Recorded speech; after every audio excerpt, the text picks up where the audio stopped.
விஜய் உயிரன வரனா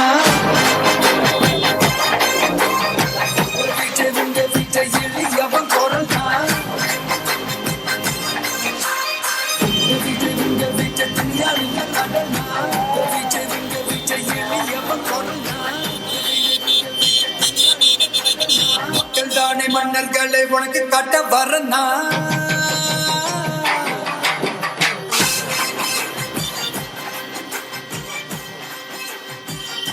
விஜயின் பரப்புரை வாகனம் புத்தூர் அண்ணா சிலை பகுதியை நோக்கி சென்று கொண்டிருக்கிறது. ஒரு பக்கம் நாம் காட்சியில் பார்க்கக்கூடியது புத்தூர் அண்ணா சிலை பகுதியில் விஜய் பரப்புரை மேற்கொள்ளக்கூடிய பகுதி. அங்கு ஏராளமான தொண்டர்கள் பொதுமக்கள் கூடியிருக்கின்றனர்.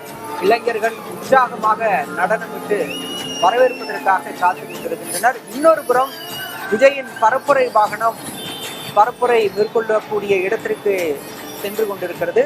நாம் பார்க்கக்கூடிய அந்த காட்சி விஜய் பரப்புரை வாகனத்தில் பயணிக்கக்கூடிய மற்றொரு காட்சி.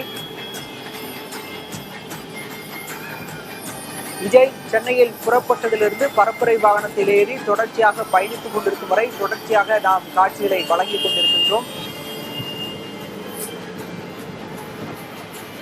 நாகை மற்றும் திருவாரூர் மாவட்டத்தில் தாவேக தலைவர் விஜய் இன்று பரப்புரை மேற்கொள்கிறார். அந்த வகையில் புத்தூர் அண்ணா சிலை பகுதியில் விஜய் பரப்புரை மேற்கொள்ளவிருக்கிறார். நாகை மாவட்டத்தில் பிரச்சாரம் மேற்கொள்வதால் குறிப்பாக மீனவ சமுதாய பிரச்சனைகள் குறித்து அவர் பேச வாய்ப்பு இருப்பதாக சொல்லப்படுகிறது.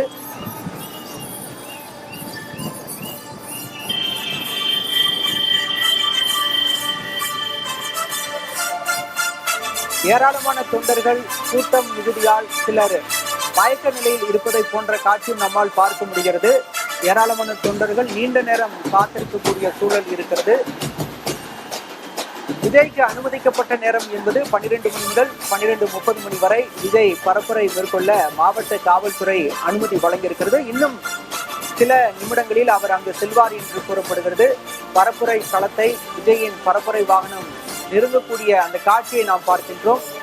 இன்னும் சில கிலோமீட்டர் தூரத்தில் உள்ள அந்த பகுதிக்கு விஜயின் பரப்புரை வாகனம் சென்றடைய உள்ளது. அதன் பிறகாக அங்கு கூடியிருக்கக்கூடிய மக்கள் மத்தியில் தாவேக தலைவர் விஜய் பேசவிருக்கின்றார். கடந்த முறை திருச்சி பரப்புரை கூட்டத்தில் ஒலிபெருக்கி பிரச்சனை எல்லாம் இருந்தது. அது இந்த முறை சரி செய்யப்படும், தவிர்க்கப்படும், முறையாக திட்டமிட்டு சரியாக செயல்படுத்துவோம் என்ற நோக்கில் தாவேக தொண்டர்களும் நிர்வாகிகளும் பல்வேறு ஏற்பாடுகளை செய்திருக்கின்றனர்.